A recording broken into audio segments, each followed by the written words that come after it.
All right. Happy Friday, everybody, and welcome back to another future focused weekly update where we are bridging the gap of business technology and the human experience with the stated goal of keeping you 10 steps ahead. So, hopefully, listening to this is helping you accomplish that. If it's not, let me know and then I'll tweak it and make it better. But hopefully, it is. If you find value in this, please share it with someone, like, comment, do all those good things, help other people find it. I do this for your benefit, not my own. So it just helps if other people know about it. And yeah, it's been another crazy week. For those of you who are just starting to listen to my stuff, you know that I lost my full-time job and then had baby number 8. So it's been a whirlwind, kind of picking my head up out of water and getting things moving again. So it's been a good couple weeks here the past few weeks. Well, actually, the whole thing has been. But I want to jump right into it. Last week, if you didn't catch it, I talked in depth about my response to Yuval Noah Harari's conversation with Stephen Bartlett. Thought they hit on some really heavy stuff that I wanted to unpack, share some of my reflections. But this is back to the usual cadence of 5-ish updates that I think are super relevant, super interesting, came across my desk either by someone else or that I just encountered that I want to talk through. So I've got 5. And I'm going to try and get to all 5, I guess, unless I get distracted or go too far on one. But I'll try and be tight on this. So let's start first. If you have not heard, OpenAI had a project that was codenamed Strawberry. And it's been something that people have been talking about for a while. It was supposed to be the next generation of their AI model. It was supposed to have all sorts of things. And Strawberry is now here. It's no longer called Strawberry. It's called, I think, O1. Or it's O1, lowercase O1. And if you are a Plus user, you can now see it as a selection in there. There's been a lot of talk about it. I'm going to focus on one area in particular, but just hitting on it on a high level. Some of the reasons it's been capturing attention is there's rumors that the cost of OpenAI's, ChatGPT is going to go up to like $2K. Whether that's a month or year seems still be super unclear. But if you listen to 2 weeks ago, I talked about how Canva is increasing their prices by 400%. So this cost of AI is starting to make its way into, users. Now, that's not why I'm talking about it, because as it stands today, my premium subscription doesn't cost anymore. I haven't seen that. I haven't gotten a warning saying, by the way, hey, instead of $20, we're going to charge you $2,000. So if you are a Plus user, at least of OpenAI, don't freak out about the price hike yet, but it's going to be interesting to see where it goes. Now, I've toyed around with O1, Omni 1, Strawberry, whatever. And, the big thing they're touting about it is that it's supposed to be a new and innovative way for the way it generates its responses to spend more time thinking about its response. So instead of just again, it's trying to kind of mimic human behavior where you try and get people to not just say the first thing that pops into their head when they are asked a question, like to think through their line of reasoning, think through their logic, and give a thoughtful response. In very much ways, that's what they're trying to do with this, is say we're trying to change the way large language models and these GPTs are generating their responses to be more thoughtful, to put more time into its line of reasonings, hopefully with the intention of catching errors, catching mistakes, and reducing, I don't like the word hallucinations, but false positive responses, things like that. That's what it's designed to do. Supposed to be innovative, groundbreaking, all of this stuff. I think for the everyday user, I will tell you, if you've toyed around with it, I don't know that you're necessarily going to go, wow, this was wildly different. Now, I think in certain areas, like if you're using LLMs for coding assistance, for math assistance, for certain things like that, you might see some of this stuff and really notice a difference. I personally, in what I've toyed around with it with, was like, well, I don't even really like using it because I can't upload attachments or do anything. It is significantly limited in the way I can work with it. So for me, I haven't been terribly impressed with it, just for practical reasons. Now, what I want to talk about is some of the hype around this advanced analytical thinking that it does and why we need to be really, really, really careful with this.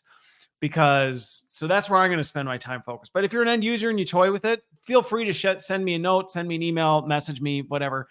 I'd be curious your experience if you are using it. for some of these more advanced analytical things that it has historically not been super great with. If you're noticing a difference, I personally, for how I use it, I'm not an engineer, I'm not a coder, so for that stuff, I think it's more of a pain in the rear. But anyway, so here's my concern, and here's why I'm talking about it. Is the marketing, the hype, the push around this is a major groundbreaking advancement in large language models. It's going to drastically reduce hallucinations. It's going to dramatically improve the accuracy of what it comes out with. All this really, really, really good stuff that sounds great. And it's something that I think we all desire. There's nothing worse, especially with the rise in misinformation and just malfunctions that people are taking as truth. Obviously, yeah, we want to fix that. However, as I've played with it myself and researched it more, I'm concerned. I'm concerned about it because is it getting better at explaining its line of thought? Yes. In experimenting with it, I would say it does a good job explaining in more comprehensive ways how it came to the conclusions it did and where it got that information and all this other stuff. And it does it in a very convincing manner. And if you don't get what you want, you can ask for more details and it will be, robust in that. Initially with that though, even that to me is a little bit concerning. And hear me out why. We've already seen from the rise of misinformation and social media hype that people don't really read the fine print. They're not really interested in reading the line of reasoning. They want the headline. And so somebody sees a headline that says something super inflammatory and tells 0.01% of the truth. Nobody reads any further and goes, well, wait a minute, is that even actually correct? So even just surface level observing human behavior and our natural tendencies, the fact that OpenAI is giving more comprehensive responses and going, here's the answer, here's, why I think that's the answer, here's where that's coming from. I don't know that that's necessarily, for the vast majority of people, going to influence how they respond to the answers that they get from ChatGPT. Now, you may say, well, but who really cares so long as it's more accurate and it's more advanced in its thinking and it's coming to these conclusions with logical thinking. Here's the problem, though. As I've looked into even my own experimentation with it, as I've read other things about it, people who have tested it even more lengthy than I have, the thing is, it's not necessarily more accurate. It is much more convincing in how it presents its argument, in it presenting its answer. It will give a very convincing, lengthy, here is exactly why this is the right answer. But the answers aren't necessarily better. And that to me is the concerning part. Is we already have people who by default naturally are responding to the headline, never reading below. Then you've got another category of people who might read the headline, already have a preconceived personal bias towards this. And once they see, hey, there's reasonable reasons to believe this now, I'm even more convinced. Like, I'm not necessarily going to challenge my own personal biases and assumptions about this. Now I just feel even better about my personal biases because OpenAI gave me a very lengthy, seemingly robust line of thinking for how it came to the conclusion. So I don't need to think anymore. Why even bother thinking? AI is thinking for me. And this is a risk I have raised ever since OpenAI has come out with its ChatGPT, that this is a serious risk. People don't really like to think critically. We prefer to just have our thinking done for us. And we don't like to think we do, but it's a heck of a lot easier to just be told what to think. And so now it's very convincing it. Now, here's where it just gets worse, okay? Is that they're running these analysis on it to see how, hey, detect your own deception. Like, when are you doing this? Because it's still answering with 100% confidence, even when its line of thinking shows it's not confident. So its purported response is extremely confident, but then as you actually read through its reasoning, you're like, you aren't even terribly convinced of your own line of reasoning, and you acknowledge that in your reasoning, yet your answer is extremely confident, which is extremely deceptive to people. It's extremely deceptive to people. If you answer something with extreme confidence, even if you're uncertain, it is more convincing to people than if you're like, well, this is the best I've come to. I'm not 100%. So again, we have another layer of influence that it has.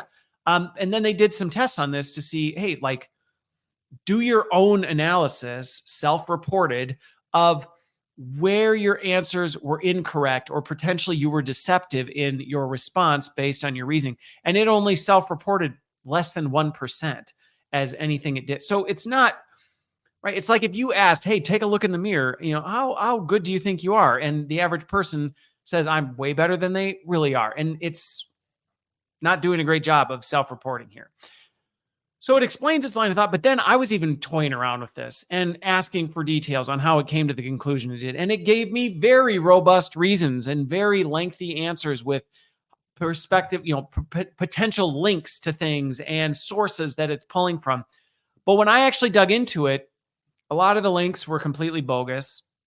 The things it was referencing and saying, well, according to this, when I actually looked into it, I was like, that's not even right. That's not even something that was said. Like, it was completely fabricated. So it shows that it's actually intentionally making up reasons for its behavior, which ironically is very similar to human behavior. So it's trained on human behavior. Should we really be surprised that it's behaving that way? So why do I share all this? I share all this not to necessarily throw shade on OpenAI's Omni 1 model. I think it's extremely powerful. I look at the technology we have. It is incredible what we're able to do with this. Yet I look at our human vulnerabilities and our tendencies, and I go, this is extremely dangerous because we have a lot of people who already are struggling to make sense of things and are already given over to their own personal biases and all of this. And now we have something that knowingly and willingly will only further convince you of what you want to know. And the reality is, I've said this over and over and over, AI will give you what you want. And I did some experiments with this to show this to someone the other day. The prompt you give it says a lot more than you even realize. And it's amazing how people don't even recognize their own personal biases in the prompts, but AI sees it. And so it can tell when you're asking it for something with a natural bias, and it will detect that bias and it will give you the answer it thinks you want. It will not say, hang on, your prompt seems a little biased. Let me actually strip that bias out by presenting an objective analysis of this with all these other things to actually get you to think critically. It's going to do what you want. And I think what we're seeing with Omni 1 is it's actually just going to do that even better and in more convincing ways. So my push to everyone is, please don't let AI do your thinking for you. Don't trust AI to do the critical analysis and critical thought that you need. Don't trust AI to root out biases and misinformation. You need to do that. You need to have a standard by which you measure things and actually come to decisions. And can AI be a great assistant in helping you get there? You bet. But you need to be more self-aware of your own bias and issues, because otherwise it's just going to accelerate or exacerbate it. So that's where I am with Omni 1. I'm going to continue kind of watching how it goes, what kind of tweaks they make. There's Omni 1, the major model. Then there's Mini, which again is less tokens, things like that. I haven't really seen that big of a difference, but again, I'm not using it for some of these advanced capabilities that it really was designed for. So curious the thoughts from others on that one. All right, transitioning over to social media.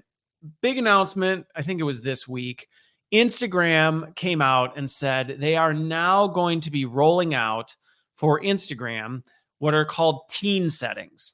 Okay, it's going to be a new layer of it's the next step in, I appreciate this, that social media is acknowledging whether they're doing it proactively or because the data is there and people are kind of outraged over it, but they're acknowledging, you know what, social media is actually harmful, especially to youth, extremely dangerous to youth. We're seeing that all over the place. The data is clear on this. So Meta and Instagram ultimately are saying, so we're going to do something about it, and we're going to create teen accounts for anyone under the age of 18. There are going to be additional restrictions. There's going to be things that you just cannot do on Instagram as a result of that. Now, at 16, some of this stuff loosens up, but basically under the age of 18, there is a teen account that, you know, is highly restricted as a first attempt of saying, let's try and make one of youth's most popular social media platforms a little safer for youth, which kudos to them. So some of the things that are coming with this are things like all accounts in this teen setting become private by default. Now, it says by default, so I'm guessing you can flip it to public. I'm thinking that might be one of the ones that you can change to 16 and older. You know, once you're 16, you can, I don't know. I'm not on Instagram. I don't know much about it. But so the settings and all of that, I haven't got around and played with it. But, you know, by default, it becomes a private account. So, you know, it cannot be publicly found, which I think is good because there's a lot of things that, like, a lot of predatory stuff out there that kids probably just should be protected from. So kudos on that. Strangers. So people, they are not, I don't know if you're friends or follow, like again, I'm not an Instagram person, but whatever it is, random people you are not connected to, whatever that looks like, they can't DM you. So someone can't just reach out of the blue and say, hey, saw your post, like, you know, here you go, want to chat type of a thing. There are no DMs to strangers. There is also a sleep mode that is enabled. So from 10 p.m. to 7 a.m., it just basically is locked down saying, hey, they are adding parental controls so that parents can see who kids are messaging without seeing the contents of those messages. So still kind of respecting that privacy while also offering greater transparency. There are going to be kid, you know, friendly topics or teen friendly topics. So it's going to restrict stuff so that, you know, not everything that's on Instagram is accessible to teens. So I think it's a positive step. I think it's a good thing. I think I guarantee there are going to be teenagers who are outraged about it, who are going to, there's probably going to be parents who are outraged about this, who go, my kids are mad. And like, you know, I don't support big tech throttling what my kids can do and whatever. And in some ways, I understand where that argument comes from. I do. It's not fun to have a tech company make rules about how you can use its platform. However, and I think this is the part that people forget, it's their platform and it's free for you. So you may not like it, but they do have the right to say, this is how we're choosing to govern our platform. We have made this decision. And that's not a fun thing to say. Like, I, for one, am not someone who likes to be told what to do. But I respect the fact it's like, hey, it's Meta's social media platform. It's Meta's thing, and they're giving it away. I mean, not really. They're taking your data for what, but never mind that. You get it, right? You're not paying anything, at least monetarily, to use the platform. And so if they say, we want to do this with the platform, to the people who go, they can't do that. Yes, they can.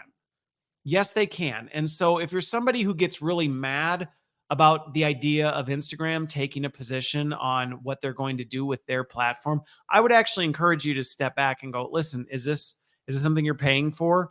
Do you have the right to tell them how to do it? If it's, I mean, honestly, and you look at this, it's like, it's for the benefit of teens. It's for the good of our youth. Might be inconvenient, might make some people mad, but it is their platform. They do have the right to, and they're trying to do their best. So while it may be an inconvenience for you or may make your kids really mad, I would say maybe cool off a little bit. You know, you can go build your own platform if you really want. You can use other ways if you want, you know, but they don't have to bend to the fact that, well, you're inconveniencing me with your way of running your platform. And I know that might not be a popular opinion, but it's just the reality of they made it, they're giving it to you. And in this instance, I can't see anything where I would go, well, this is discriminatory. This is violates some sort of, human right. Not social media is a human. I mean, it's optional to even be on it. So that's where when people get really feisty about this stuff, I see some of the same things with TikTok where it's like, come on, it's their platform. Cool it. So I think it's a good step. Some of the things that even in conversations I've had already, and even I initially thought was like, I appreciate the step, but I mean, I was a kid. It's not going to be hard for kids to get around this. Hey, how old are you? Oh, I'm 18. Are you though? Check yes to confirm you're really 18. Yep, I'm 18. So, but I dug into it. Like, how are they going to validate this? Because that's, I think, people's initial reaction. Well, won't kids just lie and say they're 18, type of a thing? And they're doing actually some pretty robust stuff with it to put in validation, video identification to try and validate. Like, you have to actually send a video that they can try and detect your age to see if it's accurate. Looking at your ID, providing ID to prove that you're over 18. Other users confirming and validating the age is some of the stuff in there. One of the things that I was a little like, but I guess they're doing it anyway, is actually AI sniffing. That's what I'm calling it. But essentially looking at the content of your social media and looking for inaccuracies of, if you say happy birthday, it's my birthday, and you've said you're 18, but everyone weirdly is messaging you and DMing you going, hey, can you believe you're 14? All of a sudden it flags it and goes, I think you lied to us about your age. You're not 18 years old. Now, how far they'll go with that, it doesn't get into all the terms of like, so what exactly are you looking at? And what are your data practices about that? Which is always a black box in these tech companies and makes me uncomfortable.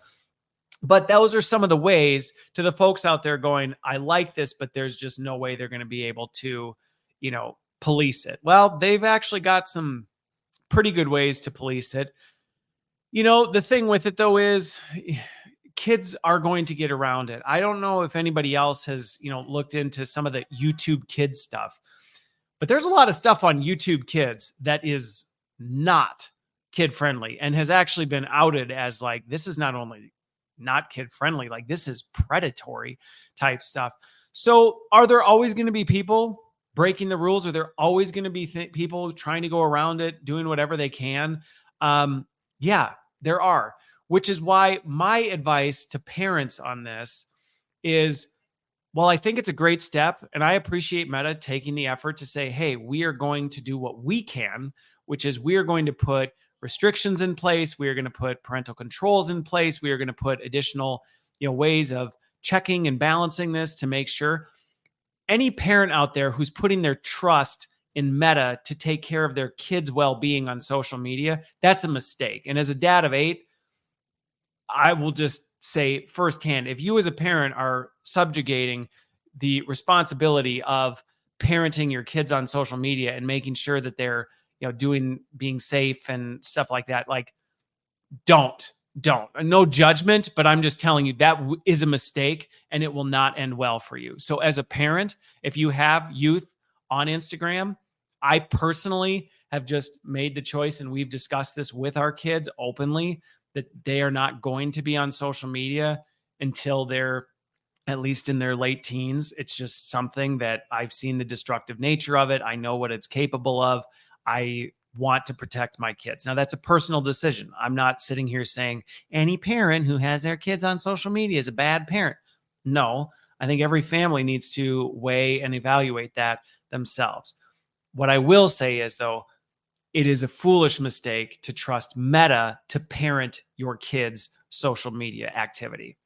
That is, you as a parent have a responsibility to have a relationship with your kids, to understand, to have open dialogue, to do things like that. And to be clear, I'm not someone who's a big advocate for invading your kids' privacy, snooping, policing every single thing they do. What kind of trust does that build? And how does that set them up for success as an adult? So I'm not coming at this from a draconian, overlord of your kids' tech usage. No, I'm just saying you do need to be a parent and you need to have a responsibility to be involved in that. And Meta's not going to replace that.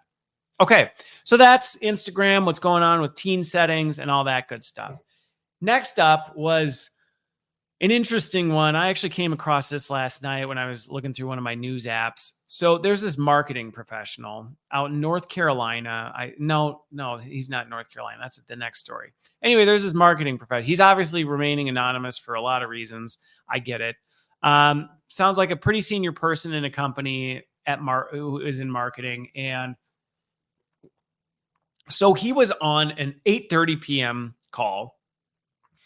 And he's sitting in his, living room or whatever, and his daughter's there, and she needs to grab her device.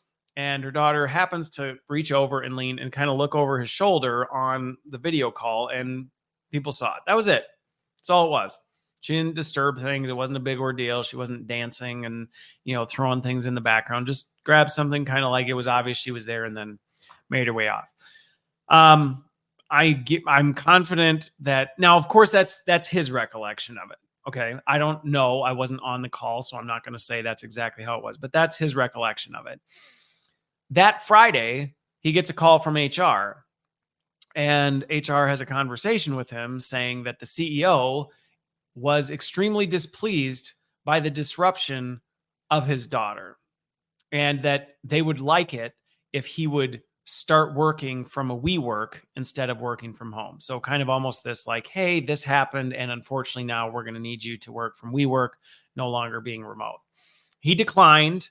And his story went to Reddit. People have been all over the place on this. So I thought I'd weigh in on it because people who know me know my thoughts on remote work and all this stuff. But I'm going to give, like I always do, a bit of a balanced perspective to this. Here's the thing. My initial reaction when I first read it, initial reaction was outrage, which the title is exactly designed for that. I'm like, oh my gosh, this guy, 8:30 p.m. meeting, his daughter comes in, innocently grabs an iPad, and his company has a meeting with him and says you need to work at WeWork. This is just tragedy and oppression and blah, blah, blah, blah. Like, that was my initial reaction, if I'm being completely honest.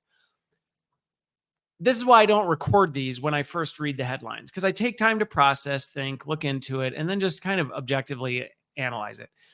I'm going to start by taking the company's position and just say, hey, here's some things to consider. Okay. The 8:30 p.m. thing sounds outrageous, and I think a lot of people were reacting to that. And it very well may be ridiculous to expect this. That said, I don't know what company it's at. And having run global organizations before, if you've ever worked in a global organization, there's no good time to have a meeting with California, New York, London, and Singapore.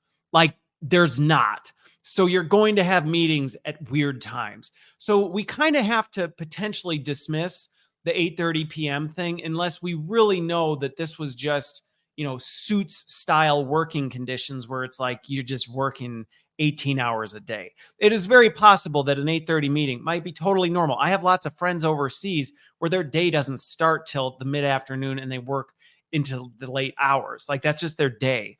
So that kind of, again, I don't want to overreact to the time.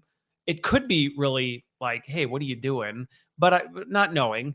I also respect the fact that while, of course, to the dad, it may seem like my kid didn't do anything. They just simply quietly reached over, grabbed the iPad, and did nothing else. Maybe they did. Maybe they didn't. Maybe their kid was more of a distraction than need be. I also don't know the nature of the meeting. I don't know the nature of it. Was this a meeting with clients? Was this a big executive presentation? Was this just a regular team meeting or a presentation? Was it an internal meeting? I don't know. And not having that information matters, because I can tell you, I have a standing rule. No apologies for personal interruptions ever. And so even if it was a super important meeting and something happened where there was a personal interruption, I personally would say, no sweat. Like, let's not get hung up about that. That said, I recognize, and even my kids know, there are certain times where it's totally fine to open daddy's door and come in and do things. And there's certain times where it's like, not now.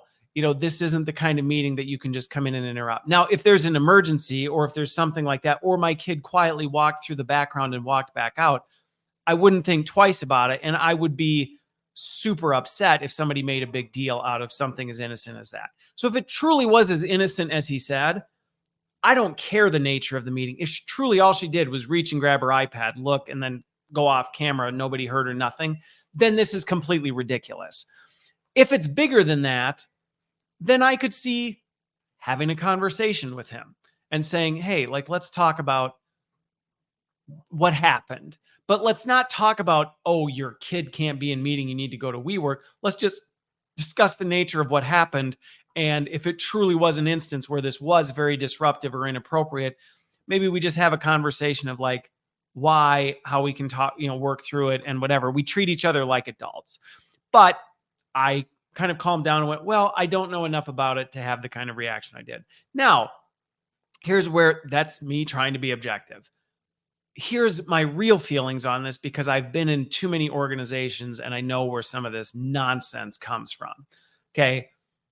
An 8:30 p.m. meeting, unless it's a rarity or that is your norm because of the working condition, is ridiculous. Life is way too short. Work is not that important. And actually, even his own reflections and reading more about it is, he's kind of going, you know what am I doing working at 8:30 when my daughter's right here? I should be spending time with her. And instead, I'm sitting on a meeting getting in trouble because she happened to come grab her tablet. Yeah, I agree. Good for you if that really is. And I would encourage that from anybody. If you're feeling like your work is your life, check your priorities. To the CEO, if you really got bent over a kid quietly reaching in and grabbing an iPad, I'm guessing either you don't have kids or your priorities are way out of whack. Again, lighten up. Life is too short. I still think of that whatever European news situation where the dad is being interviewed and his kids and his wife, it was hilarious. And it was hilarious because he was trying to pretend it wasn't happening, versus had he taken 10 seconds and gone, oh, excuse me, 1 second. Hey, sweetie, here, come here. Let me take you out. Whichever would have thought, oh, that's adorable.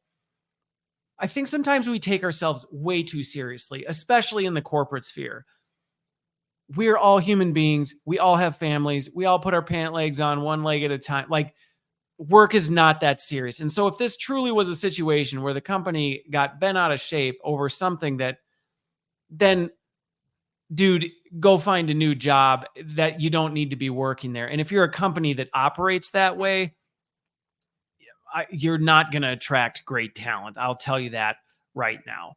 So that's kind of both ends of it. But I think it's important to reflect on both sides of it, because I have been and had to have conversations with people. I'm ridiculously flexible and I'm all about, hey, outcomes versus activity. Who cares? And if you've been on my team, there are times when I've had to have conversations. People have known I've had to have conversations where I've said, listen, here's the thing. I love that we have a flexible work environment. I love that I'm able to offer that for you. However, here's an observable behavior and pattern that I'm starting to pick up that I believe is distracting you from your work and is preventing you from being able to achieve XYZ outcome. Let's discuss it. Let's talk about, are there things we can do to help? Do we need to adjust hours? And a perfect example of this, I'm not going to mention who or what company, a person needed more flexibility because of the timing of childcare and when they needed to do things. And what was happening was they were constantly joining meetings on the phone, kind of coming in and off camera while they're driving, taking their kids to school. It was a mess and it was very distracting. And it was an issue because of how it was affecting performance. But we had an honest conversation about it. I got to know her situation, understood, okay, here's exactly what's going on. Here's what you need to accommodate that. How about we do this? What if we adjust these things and let's just make sure, let's move meetings and let's make sure meetings are not happening at these times. Does that work? Problem solved. I didn't need to tell her you can no longer work for the company, or you need to go get a WeWork, or I demand that you come into the office now because of your issue. We talked about it like adults. We worked through it and it was all fine. So it's possible, folks. It's possible to work through these things without having to resort to childish antics like HR showing up and saying, we need to talk about your working environment. You need to go to WeWork. Come on. That's ridiculous. Okay, moving on. So this one, I had mixed feelings about this one, if I'm being completely honest. So I came across this. There's a gentleman. He's a musician, Michael Smith, 52 years old, out in North Carolina. Career in music, all this stuff. And he made $10 million with AI. And you might go, whoa, what? Like, what did he do? So he used AI and his music industry and music knowledge, the industry knowledge and his knowledge of creating music. And he used AI to make a bunch of fake bands. He used AI to make a bunch of fake songs that he then hosted on all of the streaming services. And then he used AI to make a bunch of fake people that listened to these fake bands, fake songs. So much so, he did it to the tune of $10 million from royalties. Well, and let's just say the music industry did not respond well to this when he got caught. In fact, there's a whole bunch of charges and he faces up to 20 years per charge. Now, I laugh a little bit when I think about this because for those of you who know me, you may know of a story of mine from my late teen years where I was involved in some international mail stuff of merchandise that ended up getting me in some very hot water with federal agents. I'll just say that. Needless to say, nothing ended up coming of it. I completely said I truly had no idea what I was doing. I really didn't. And needless to say, the federal agents realized real quick when I got caught. I was like, wait, what? I'm not supposed to do this.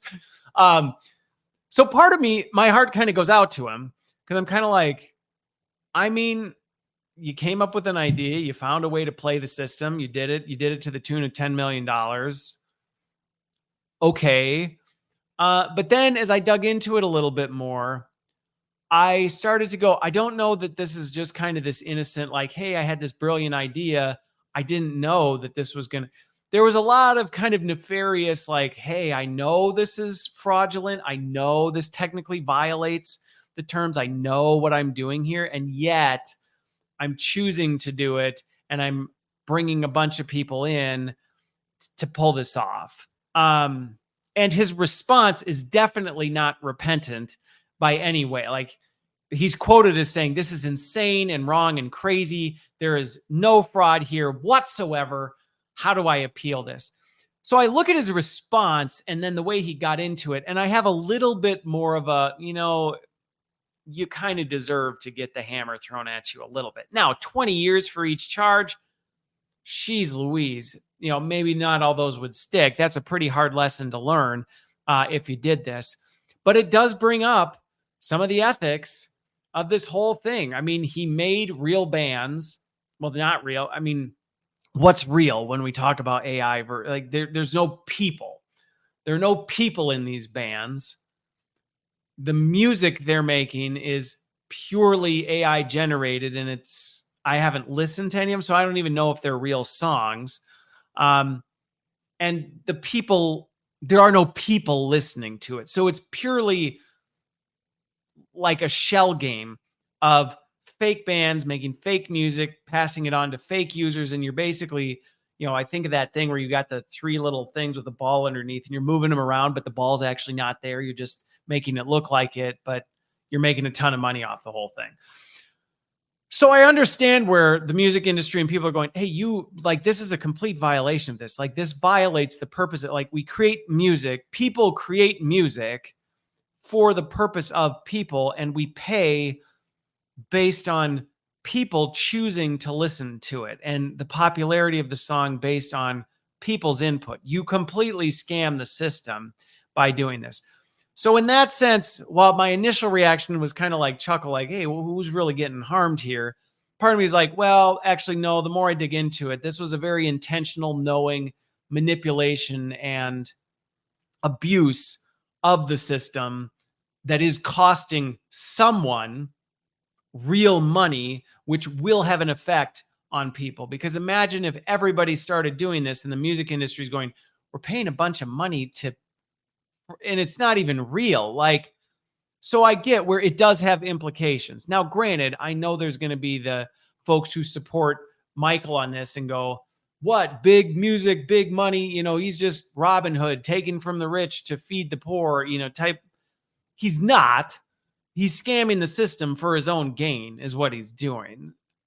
But it was entertaining to me watching this, one, based on some of my own personal experiences with some of this stuff, and realizing even if you think you're not breaking the law, because in your head it makes perfect sense, there are real consequences to this. So that is one warning that I have to people who listen to this, is that you might have this really brilliant idea where you go, hey, if I use AI this way, I can actually kind of skirt the rules, bend them a bit to my own advantage, and possibly never get caught. And obviously, he went for a while, $10 million in royalties. That doesn't happen overnight.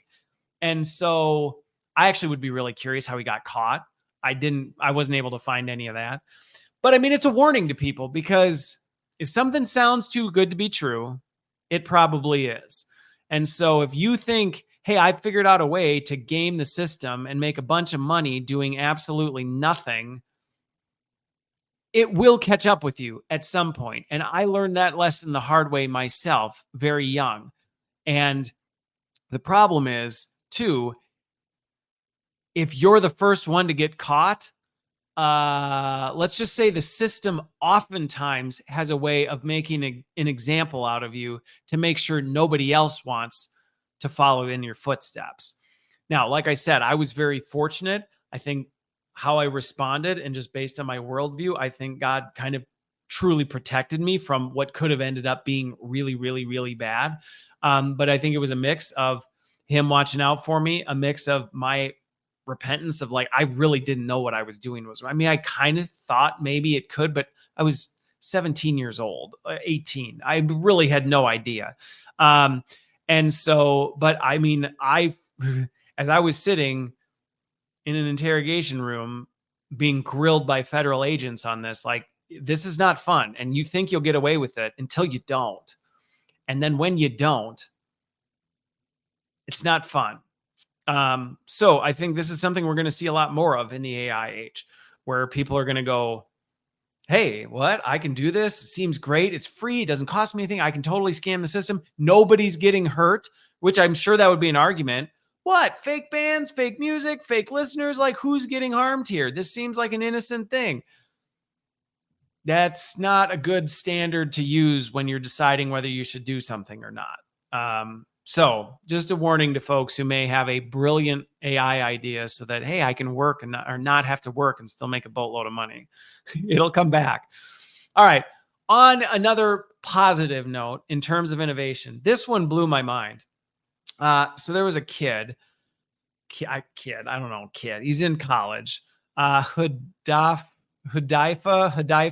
Nazardine. I had to write it down because I'm like, I'm not going to remember it.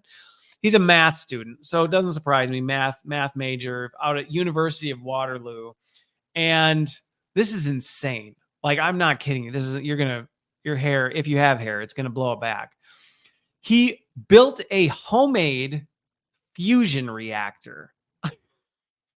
A homemade fusion reactor for $2,000 and zero experience manufacturing fusion reactor. I mean, how many people on the planet have experienced manufacturing fusion reactors? So this isn't like, oh, wow, he didn't. So many people do. Like, nobody has experience in this. And he built a fusion reactor in his dorm or at home. I didn't get the full scope of like the physical location where he built it, but he built it with just parts he bought off Amazon for $2,000, and it works. I mean, this is insane. So I dug into it because I was like, how does one with zero experience in fusion, clearly a very intelligent person, great knowledge of math, science, I'm guessing, extremely left-brained, I'm assume. I don't want to put my own assumptions on this, but clearly someone who's extremely intelligent. But when they interviewed him and dug into it, he did it with $2,000 worth of parts he ordered off Amazon and Anthropic Cloud. I'm like, you have got to be kidding me. And there's a little video of the thing actually working. It is creating plasma, and it's and you like read his interviews, like the hardest part was building the vacuum to contain the whole thing. You're like, yeah, I know. I've researched fusion. It's not exactly an easy thing to pull off, and scientists and engineers have been working on this for quite some time. So this was a huge development in the whole concept of clean energy and how we may be able to do this. And I mean, if a college kid can do it in his dorm room for $2,000, come on, you're telling me we can't make progress on this? So I say this as a very positive thing, because when I hear people get up in arms about AI, like I've said over and over and over, AI itself doesn't do anything. And I know I've been misquoted before. I've had people go, well, you said AI does. No. My position on this is all AI is doing is taking something at some point someone did, and it's doing what you're asking to do with it. It in and of itself is not doing anything autonomously. But what I love about this story is it shows that when you pair the power of artificial intelligence with the creativity and innovation of a human being, and you forge those two things together, this can be what you get: a $2,000 fusion reaction that sits on your desk and doesn't blow up your house. I mean, it's insane. That is absolutely insane. And it's this kind of stuff that makes me go, I am so excited about where we're headed in the future. I am so excited what this technology has to offer. Should we choose to use it wisely? Now, I know there are people, and even my post reaction to this was, if a 20-year-old college student can build a $2,000 fusion reactor that sits on their desk, imagine what a 20-year-old student with $2,000 could also build that wouldn't be for the purposes of creating clean energy. And I think that can be a little terrifying. That's the humbling part of this, and why we have to hold artificial intelligence so delicately, and why we have to think so critically about where we're going and what we're doing and the implications of the decisions we're making, and how are we safeguarding things. And going back to the Instagram, we might not like when there are rules and boundaries placed around us where someone somewhere goes, this is not safe. And so we do have to protect it. And I get there would be people that would say, no rules to anyone.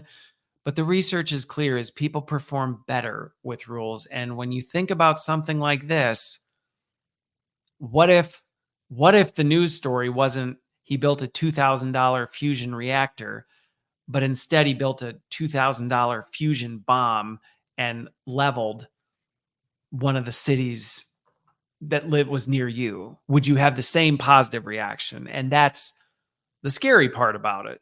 And I don't say that to freak people out. I don't say that to send people into a panic, because like I said, I can get super animated and excited about how incredibly innovative and exciting it is that someone built a working fusion reactor for $2,000 with zero experience using AI. That's incredible. And that's wonderful. And that's so hopeful for some of the biggest problems we have facing us ahead, energy being one of them. That's incredible.